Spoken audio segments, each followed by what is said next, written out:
Bonsoir à tous. Alors, on vous rejoint ce soir pour parler du thème de la nouvelle lune qui aura lieu le 11 février. Donc, c'est jeudi, si je ne m'abuse, dans le signe du Verseau. Donc, nouvelle lune, hein, pour rappel, c'est la lune et le soleil au même point de la carte. Donc là, voilà, on est dans le Verseau à fond. Et donc, je vous montre un petit peu la carte ici. Vous voyez que la majorité des planètes également sont en Verseau. On a 4 planètes, une astéroïde et les luminaires qui sont dans ce signe. Donc, il est très très fortement marqué, ce signe du Verseau. Et nous avons donc également en face 2 planètes, 3 si on compte la lune noire, donc qui est un point fictif, hein, mais c'est une énergie bien présente, dans le signe du Taureau.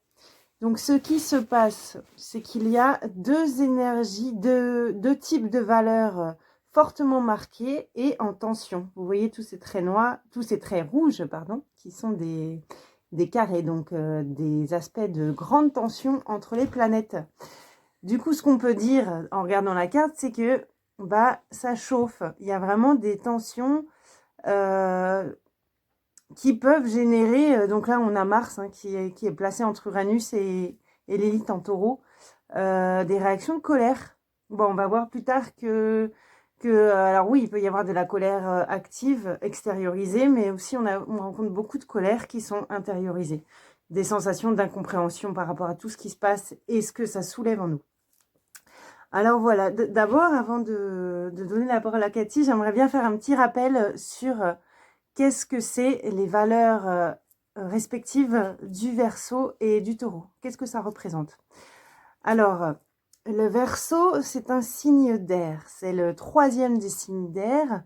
Les signes d'air représentent l'intellect, les échanges, la communication. Avec le Verseau, on est avec des personnes qui ont des valeurs, des grandes valeurs. Ce sont des grands idéalistes, mais beaucoup dans leurs idéaux. C'est le Verseau est gouverné par la planète Uranus. Uranus, c'est la planète découverte à la Révolution française. Donc, on est pile poil dans les idéaux d'égalité, de liberté et de fraternité. La fraternité humaine, voilà des valeurs qui correspondent vraiment au Verseau, qui est aussi également tournée vers le futur et les innovations. Donc voilà, c'est un grand aspirant, un grand idéaliste, le Verseau. Je peux me permettre peut-être un rappel sur le mythe de Prométhée, hein, qui est associé au Verseau, tout comme on parlera du Minotaure par rapport au Taureau. Prométhée, c'est l'un des titans qui a volé le feu sacré des dieux pour le remettre aux hommes, dans un but altruiste, hein, à ce que les hommes en effet puissent utiliser ce feu, et qui a été sévèrement puni par les dieux, par Zeus en l'occurrence, pour avoir transmis aux hommes ce qui n'était pas permis de transmettre. Alors, il faut le voir en effet d'un point de vue éclairé, c'est-à-dire que Prométhée n'a pas fait un cadeau en désobéissant, j'allais dire d'une manière, enfin dans un but de liberté, hein. En tout cas, lui, il a certainement pensé comme ça. Mais ce que je veux dire par là, c'est que les autres dieux, et Zeus en particulier, ne voulaient pas que ce feu soit transmis aux hommes, peut-être simplement parce que il y a un chemin pour transmettre un feu sacré. Il faut encore avoir une connaissance et une conscience de ce qui est sacré, puisque tout outil qui est transmis à quelqu'un qui ne sait pas le manipuler peut être utilisé à mauvais escient. Et donc le but, en effet, de ce mythe, c'est de comprendre qu'en effet, des outils aussi forts que là, en l'occurrence, le feu sacré, ne peuvent pas être transmis n'importe comment à n'importe qui. Ou sinon, en effet, c'est l'histoire du levier qui peut en effet ériger des montagnes, mais qui peut faire aussi des catastrophes. Voilà. C'est juste, et ça appuie sur un des aspects du Verseau qui, on peut rencontrer, certes, une fixité, une rigidité du mental. La planète qui était historiquement maîtresse du Verseau avant Uranus, c'est Saturne. Saturne, c'est la fixité hein, de cette ère, de ce mental.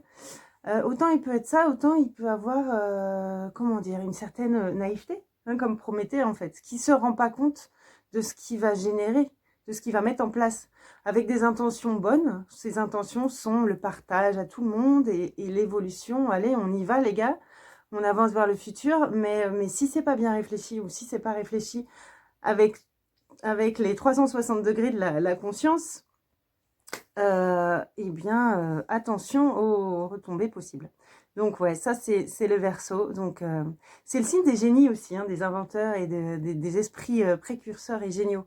Donc ça peut être autant aller vers le meilleur que voilà avoir des aspects plus négatifs. On pense par exemple à Einstein et la bombe atomique. Voilà, ça c'est en tout cas pour le Verseau. Et on est dans une période Verseau puisqu'on s'est ouvert depuis quelques dizaines d'années, mais encore plus particulièrement maintenant. On entre dans une ère Verseau.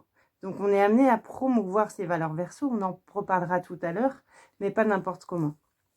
En face, donc, disions-nous, face à toutes ces planètes en Verseau, dont la Lune et le Soleil principalement, on a donc le signe du Taureau. Le signe du Taureau, le Taureau bien campé sur ses positions, avec la planète Mars entourée d'Uranus et de la Lune noire, de Lilith.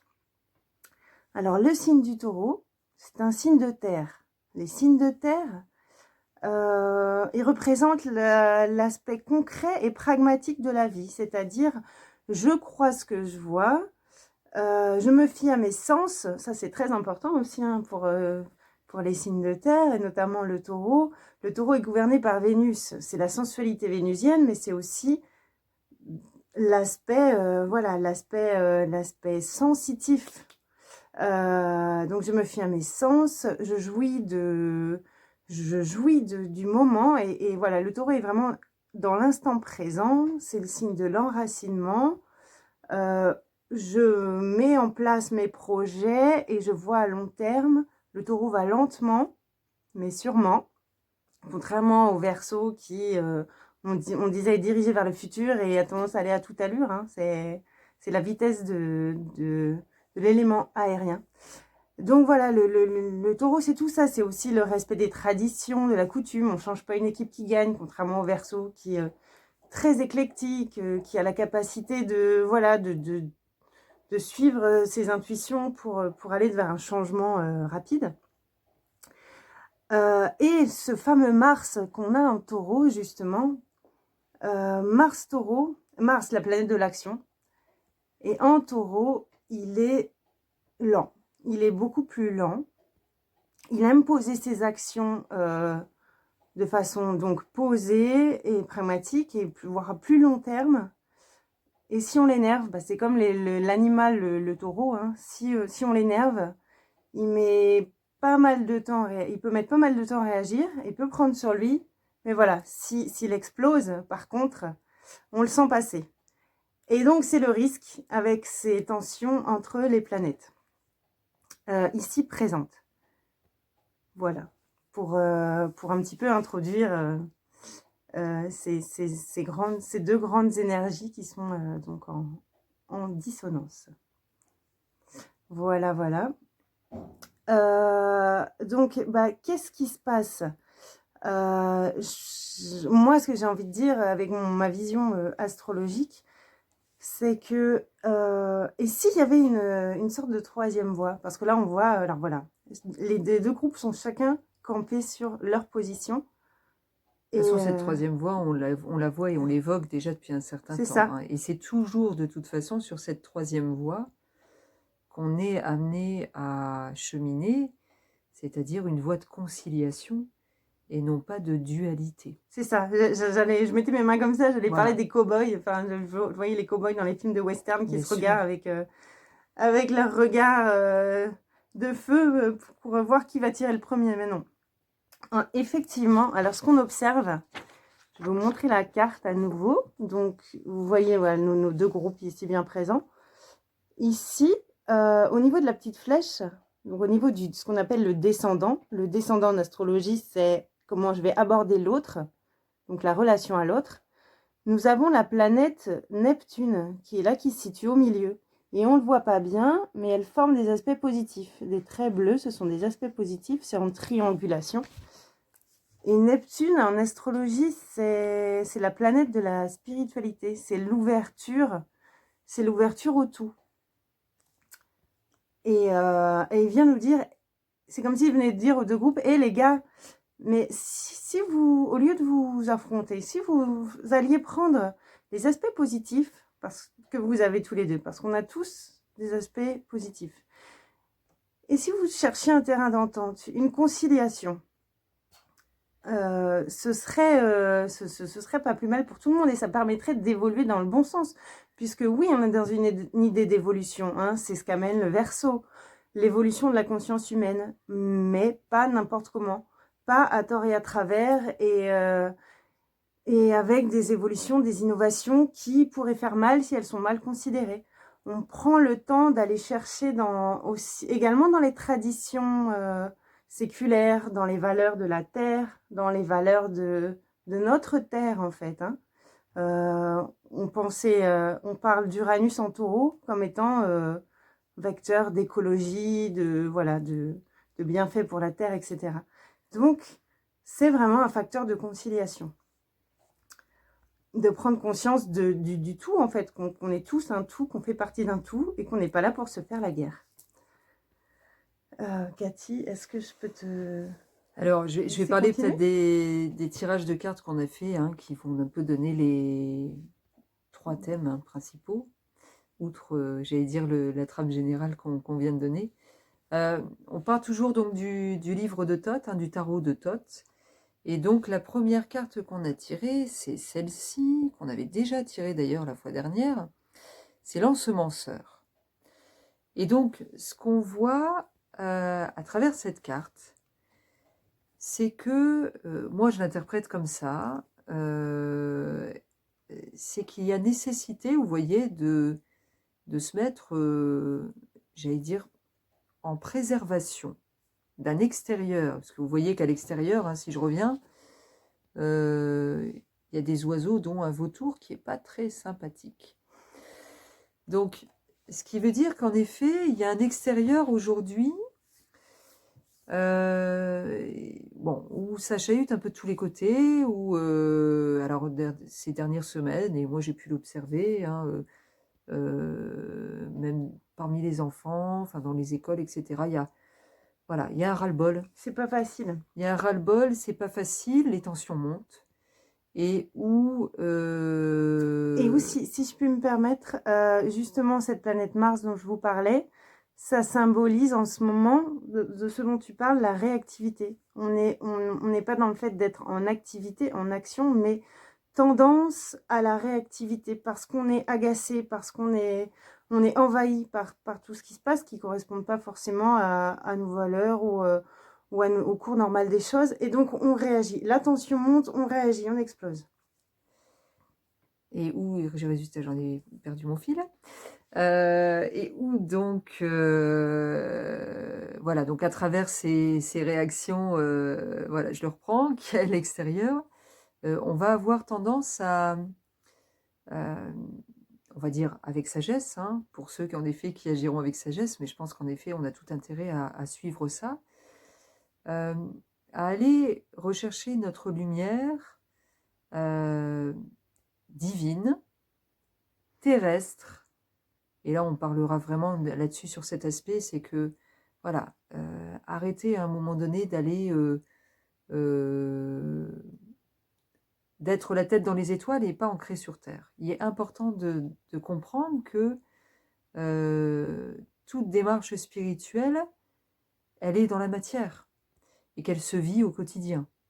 Ça n'empêche pas, bien évidemment, toutes les méditations, toutes les révélations qu'on peut avoir, toute la lumière qu'on est amené à connecter, qui nous amènera justement à intégrer cette lumière et cette matrice, j'allais dire divine, en nous. Donc apprendre à rayonner de qui l'on est vraiment dans notre essence la plus pure. Et c'est ça que nous sommes amenés à faire d'une manière générale dans cette grande évolution qu'on vit actuellement. Or, à travers cette carte, cette évolution, elle dit, ben voilà, accueille quelque part, vous voyez le côté ensemenceur, hein, donc on est vraiment tout doux, accueille cette matrice dans ton ventre, laisse couler le divin en toi, et pour l'instant, on va pas trop y aller à l'extérieur, hein. On va commencer à faire en effet un rayonnement tout doux, parce qu'à l'extérieur, en effet, c'est un peu agité. Et donc, j'allais dire, prépare le terrain. C'est ça, quelque part, ce qu'on nous dit. Donc oui, ça nous demande patience dans ce qui se passe et dans cette démarche d'évolution qu'on perçoit, qui est là, qui est forte, mais voilà, ça demande d'y aller tout doucement. Hein, on dit, dans un premier temps, voilà, dans le côté ensemencement, il y a la graine qu'on plante, ensuite on laboure la terre, et ensuite, en effet, il y aura la germination. Chaque chose en son temps. Et chaque saison aura son œuvre pour que tout arrive au bon moment. Donc c'est ce que cette carte, quelque part, nous appelle. De dire que, attention, pas d'action précipitée, pas d'action de rayonnement précipité, sinon, en effet, il pourrait nous mener à des réactions d'ego ou de confrontation qui n'ont pas de raison d'être. On n'est pas là pour confronter notre vérité à une autre. Ça, on le dit aussi depuis un certain temps, mais ça se veut aujourd'hui de plus en plus fort, où en plus il y a un sentiment, on va dire, de ras-le-bol général par rapport à une situation un peu d'enfermement. Et vous voyez, malgré tout, cette carte, ce qu'elle nous dit, c'est bah ouais, mais là, Patience et patience, et préserver aussi ce qui est sacré, quelque part. Préserver ce qui est sacré pour ensuite le rayonner. Donc, voilà, il y a vraiment, en effet, cet ensemencement nécessaire, cette préservation. Alors, bon, il y a quelqu'un que je cite beaucoup dans mes ateliers en ce moment, c'est Aruna Lipsitch, qui a fait des belles vidéos que je vous conseille d'aller voir aussi, qui explique un peu, quelque part, que nous avons tous cet utérus spirituel et que vraiment le grand enjeu de maintenant, c'est d'accueillir cette lumière dans cet utérus spirituel, de le faire passer par le cœur, bien évidemment, et de le faire passer par le foie. Et c'est la difficulté. Et le foie, en effet, ben, bizarrement, c'est l'organe de la colère. Donc ça veut dire, en effet, dépasser tous nos conflits intérieurs. Et aujourd'hui, à travers, en effet, cet ensemencement intérieur, ben, c'est aussi, en effet, pour ne pas tomber dans les conflits extérieurs, résoudre nos conflits intérieurs. Et résoudre aussi tout ce que l'on peut avoir en nous, à la fois comme aspect dominant, ou tout ce qu'on peut avoir aussi comme perception par rapport à la domination, donc de conflictuel. Donc ça va nous amener en effet, où voilà, bah, qu'est-ce qui est aujourd'hui en toi, où tu peux avoir encore des côtés dominants ou contrôlants, mais aussi en toi, comment est-ce que tu perçois les gens qui veulent prendre contrôle, que ce soit sur toi ou sur les autres. Si à un moment donné il y a une bataille, est-ce que c'est vraiment juste ? Ça ne veut pas dire pour autant que je n'affirme pas ma vérité, ça ne veut pas dire que je ne me positionne pas, et ça c'est très très juste de le faire, mais est-ce qu'il n'y a pas, comme Marine le disait, une troisième voie qui est dans le « ok, j'accueille la voix de chacun ». J'accueille aussi que certains, en effet, aient envie d'imposer leur vérité. Je ne suis pas obligée de prendre. Et que néanmoins, je n'ai pas entré dans le même jeu pour autant. Voilà. Je ne sais pas si c'est clair. Oui, tout à fait. Tout à fait, je te laisse poursuivre. Bah oui, et moi j'aimerais rebondir justement sur cet aspect de feu sacré dont tu as parlé, qu'on est amené à tous rayonner. Notre feu sacré, c'est vraiment, comment dire, en d'autres mots, c'est aussi vraiment l'étincelle de lumière de ce qu'on est en fait. C'est notre essence profonde et quelque part, c'est ce qui nous donne envie peut-être de se lever le matin, on peut dire ça comme ça, c'est ce qui nous donne envie de faire les choses. C'est la passion de l'âme, hein, c'est vraiment, c'est ça. L'envie d'avoir envie, comme disait Johnny Hallyday.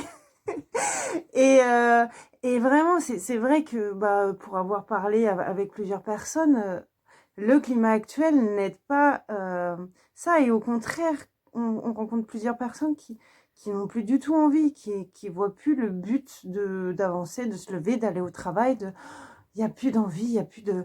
C'est difficile.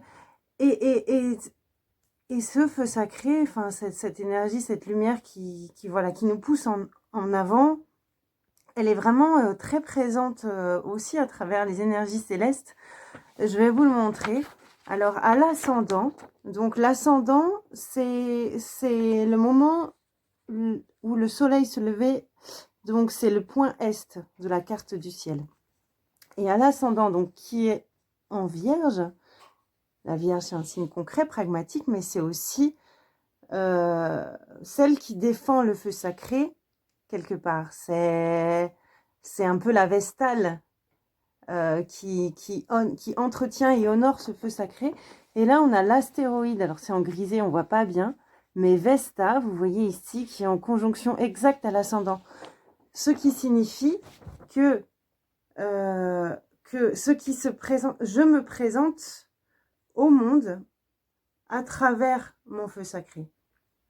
Et je défends mes valeurs profondes. En fait, on est invité à ça. Là, on constate que Vesta, elle est rétrograde sur la carte, ce qui signifie que ces valeurs, il va falloir aller les chercher parce que là, elles sont de base, si on fait pas un travail là-dessus, elles peuvent être intériorisées, donc elles peuvent être masquées par d'autres choses. C'est notamment ce qu'on est amené à faire en soins énergétiques, c'est aller déblayer tout ce qui va pas, nos contrariétés, nos tensions, etc. Et aller chercher cette essence de soi, cette chose qui nous donne envie d'aller de l'avant.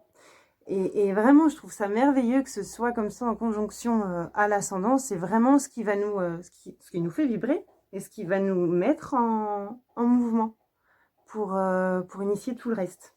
Et en joie. Exact. Et en joie. Et en joie. Et le deuxième point qui est marquant aussi, donc on parlait de Mars en taureau, donc le possible réaction, réactivité, eh ben, il est à côté de la lune noire, alias Lilith. Et Lilith, dans la mythologie, c'est la révoltée, parce que c'est la femme qui a été rejetée du paradis, donc qui se sent rejetée. Donc, qui a une valeur, oui, qui a une valeur profonde, hein, c'est la femme sauvage et elle est connectée au tout, hein, Lilith. Mais elle est tellement empreinte de sa colère que, voilà, tu parlais de colère tout à l'heure, qu'elle a besoin de dépasser sa blessure de rejet et d'exprimer tout ça. Mais alors, dans les aspects positifs, ça peut être justement non, je ne me tairai pas et je dirai ma vérité.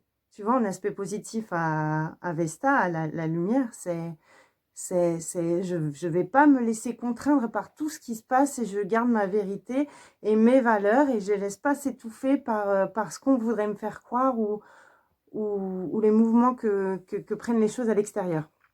En tout cas, à côté de Mars, on est vraiment dans cette notion de feu colère, mais vraiment à dépasser. Comme tu disais, à travers le foie, ça travaille des fois en nous.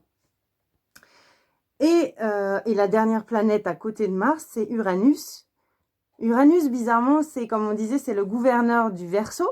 Donc Uranus, il est pas chez lui, il est en Taureau. Il vient quelque part éclairer en fait les choses. Il ouvre une voie et il dit mais sers-toi de cette colère à bon escient, transforme-la. Et alors, tu pourras accéder aux valeurs saines de la terre et tu pourras temporiser ce feu et temporiser les énergies qui vont de l'avant et un peu dans tous les sens du Verseau. Tout à fait. Donc voilà, on est vraiment dans du feu sacré et de la colère qui peut être complètement transformée pour justement conserver cette foi et cette envie de rayonner les valeurs sacrées en tout cas. Et ce qu'on observe justement peut-être là sur dans la deuxième carte. Alors dans la deuxième carte, donc vous voyez ici, c'est les plans célestes. Alors tu as un petit peu introduit, mais moi ce que je vois à travers cette carte, qui exprime un peu, voilà, sous la voûte étoilée, les pieds bien ancrés en terre, c'est un peu ce que j'exprimais tout à l'heure aussi. c'est aussi cette confiance en un plan céleste. Tout va bien. En fait, on n'a pas à s'inquiéter, tout va bien, tout suit son cours. Et donc, ça nous demande de garder confiance en cette évolution qui a en effet un certain nombre de jalons et où tout a son sens. Et ça nous demande surtout d'avoir confiance en notre feu sacré et à ne pas se laisser éteindre. Ça, c'est important. Moi, j'avais envie à travers les soins, c'est vrai qu'on en discutait avec Marine dans ce qui remonte actuellement. Oui, il y a l'aspect colère intériorisé qui remonte et qui a besoin en effet d'être transformé, hein, ce que j'exprimais tout à l'heure. Et dans l'aspect aussi, comme tu parlais au niveau du féminin, d'un côté qui dit non, je me suis libérée et je refuse de me refaire dominer à nouveau. Enfin, quand je dis dans l'aspect féminin, c'est nos aspects féminins, hein, hommes, femmes, hein, on va dire au général. Et donc, et dans ces aspects féminins, le sacré, en tout cas cette région, en effet, dans cet utérus sacré dont on parlait, fait partie de nos parties féminines, à chacun, hein, homme, femme, hein, toujours. Hein. C'est un peu le yin-yang, on a Voilà, tous, c'est le qu'on soit homme ou femme, une partie féminine, une partie masculine. Et donc, cette partie en nous crie aujourd'hui, je refuse de me faire enfermer. Et ça a été criant, j'allais dire, dans ces menaces d'un nouveau confinement d'ailleurs, où là, ça a été vécu pour beaucoup très difficilement. Bon, ça n'a pas encore lieu et on croise les doigts. Mais en tout cas, il y a vraiment quelque chose où non, je ne me laisserai pas en effet de nouveau enfermer. Alors, il y a une partie en effet Lilith qui va réagir comme ça, qui est positive quand cette colère, bien sûr, est exprimée et transformée, transcendée, et qu'elle ne tombe pas non plus dans une forme de bataille. Et après, il y a aussi un effet, je dirais peut-être un peu plus dangereux aussi, de sidération. Possible. De certains, que moi j'ai perçu quelquefois, une espèce de glace qui se met où, voilà, comme si la normalité devenait normalité. Au bout d'une sidération et où à un moment donné, il va peut-être falloir que je m'y fasse. Et ça devient dangereux. Parce que ça veut dire quelque part que c'est comme si on accepte d'accueillir que notre feu sacré doit s'éteindre un temps. Et ça, c'est extrêmement dangereux. Ou carrément de changer de valeur, en fait. Ou carrément, comme tu dis, de changer de valeur. Hmm. La normalité devient normalité. Non, c'est pas OK. Il faut bien être conscient qu'aujourd'hui, il y a quelque chose qui est anormal. Dans les façons de réagir. Hein, bien sûr. Donc, le fait d'accepter ce qu'on n'aurait pas accepté jadis, est-ce que c'est pas changer certaines valeurs profondes et se renier? Là, je parle bien hein, dans certaines valeurs de peur, etc. Hein, je parle dans ce sens-là, hein, c'est-à-dire dans tout ce qui est peur, etc., dans tout ce qui est... les réactivités hyper rapides. Réactivité, je dirais même qui quelquefois, quand on voit certaines réactions, on dit mais c'est pas possible, ce monde est devenu fou. Il y a une part de nous, enfin en tout cas moi pour ma part, où je dis mais mon Dieu, il y a des choses où en effet c'est... est-ce que tout ça c'est sensé et pragmatique? Où est la préservons sagesse notre sens profond, préservons notre discernement. Et notre sagesse. Voilà. Et si quelque part, ce qui me paraissait insensé, aujourd'hui je l'accueille comme c'est peut-être les nouvelles règles du jeu, je tombe dans la folie, hein, d'une certaine manière. C'est clair. Donc, il n'y a plus de barrière. Voilà, c'est là qu'il est extrêmement important de maintenir ce feu sacré et de maintenir ce sens profond à travers ce feu sacré. Et c'est vraiment cette connaissance profonde qui nous relie à la terre, qui nous relie à ce qui est juste, qui nous relie à ce qui est beau, qui à un moment donné va donner du sens profond à la vie et à tout ce qui nous relie. C'est ça. Et on voit par exemple, tu vois Lilith, la première femme, donc qui est en taureau, qui est dans les valeurs de la terre, des valeurs sacrées, les valeurs vénusiennes. Eh ben, elle est en aspect positif avec ce Neptune qui la relie au tout, en fait. Hein. Neptune, le fait d'être lié au tout, ça, on peut le voir aussi comme le fait de savoir prendre de la hauteur, en Tout à fait, fait. et voir les choses avec recul. Et enfin bon, d'avoir une Et meilleure vision des discernement. choses, c'est ça, c'est ça. Et ces deux planètes sont aussi en aspect très positif à, alors Pluton, la planète Pluton, qui est en Capricorne jusqu'en 2024. Pluton qui représente la mort-renaissance, qui représente que tout ce qui est ancien, qui a fait son temps, non, pardon également, hein, doivent être fouillées, doivent être détruites pour renaître. En Capricorne, le Capricorne est un signe de terre qui va à l'essentiel. Donc on est vraiment dans des remontées terrestres de tout ce qui a été enfoui, de tout ce qui n'allait pas. Donc forcément, quand ça remonte, ça met du chaos.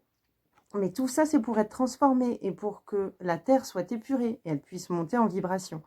Donc au final, quand on regarde ça de très haut, quand on se met dans notre Neptune, il y a du positif. Mais évidemment, quand on est au milieu de la tourmente, comme on l'est actuellement, c'est difficile, c'est Bien sûr. sûr.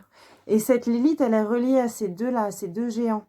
Cette Lilith, quand on la voit positivement, avant sa colère, c'est la première femme. C'est celle qui est connectée avec tous les éléments de la nature, qui est avec les plantes, les animaux, les autres humains, qui a son cœur ouvert, qui a son sacré connecté et qui sait, en fait. C'est la femme qui sait. C'est l'être qui sait, en fait. L'être premier, primordial, relié aux valeurs de la Terre.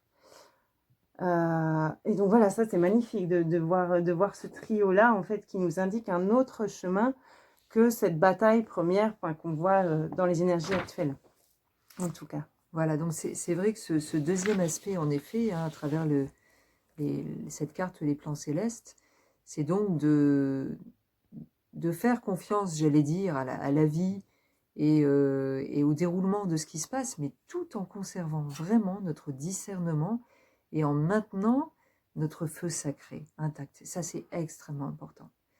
Donc, voilà, la tête dans les étoiles, ok, mais les pieds bien sur terre, et en gardant en effet notre discernement et en maintenant notre feu sacré. Voilà. Je vais embrayer peut-être sur la troisième carte tout de suite. Tout à fait. Alors, la troisième carte, c'est celle-ci, et donc on arrive sur Chou et la conscience lumineuse. Et donc ça, c'est un aspect du masculin sacré, hein, pour vous l'expliquer déjà en préambule. Et ce qu'on voit en effet à travers ce masculin, ça rejoint un peu ces valeurs taureau, hein, à mon sens, c'est avec ce côté Mars en taureau. Ce qu'on nous demande, c'est d'accueillir, j'allais dire, le nouvel homme. Alors, quand je dis le nouvel homme, c'est intérieur, ok? C'est pas extérieur, donc ça veut dire homme ou femme, à nouveau. Si je prends le côté masculin, dans ce qu'il représente, d'une manière négative à transformer, il va y avoir entre autres, et c'est ce qui est marqué aujourd'hui, c'est ce côté contrôle et ce côté domination, et qui va être représenté par l'ego. Et à travers en effet ce côté Mars en taureau, moi je voyais vraiment la symbolique du Minotaure, où,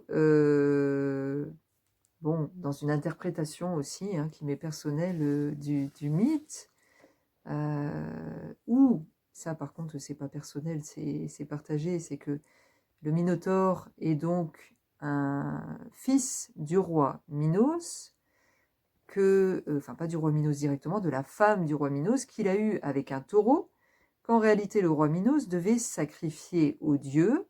Le roi Minos n'a pas voulu le sacrifier, donc pour le punir, Poséidon a fait tomber amoureux sa femme d'un taureau et il a eu un enfant qui s'appelle le Minotaure.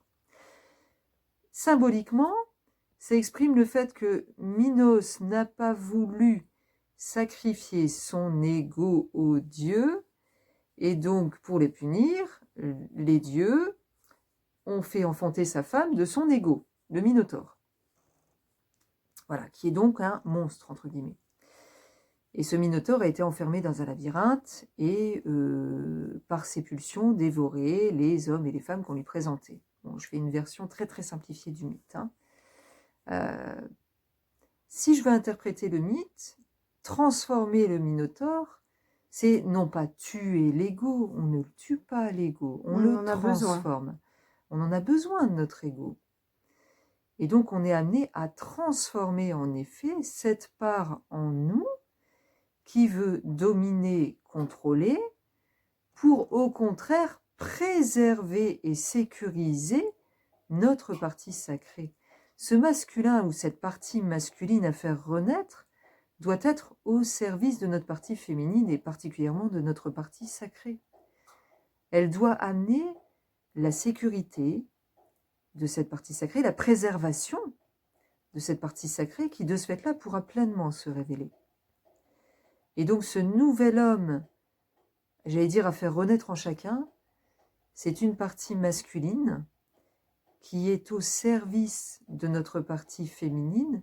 Et pour être le mieux au service, c'est dans la sensibilité, donc l'accueil de sa sensibilité, et dans la douceur, mais néanmoins aussi dans une force qui va savoir défendre et préserver ce qui est beau. C'est vrai. Et ce que j'aimerais ajouter par rapport à ce que tu dis, c'est que ça va dépoussiérer et permettre de transformer une croyance très répandue et une croyance limitante qui est l'homme doit, c'est le côté un peu patriarcal, hein, doit préserver à tout prix la pureté. Donc la préserver, c'est vraiment mettre cette chape de contrôle et de... Parce que sinon, la pureté risque d'être souillée. Donc je ne la laisse pas voir le jour, en fait. Je la garde jalousement dans ma caverne, dans ma grotte, et pour que personne n'y ait accès et que je la garde telle qu'elle. Mais ça, c'est renier, enfin, c'est profondément renier, en fait, que cette pureté, cet aspect sacré est, en fait. Parce qu'en fait, c'est comme une flamme, en fait. Si on l'étouffe et qu'on enlève toute, comment ça s'appelle, oxygène, Oui, ça s'éteint. bien sûr.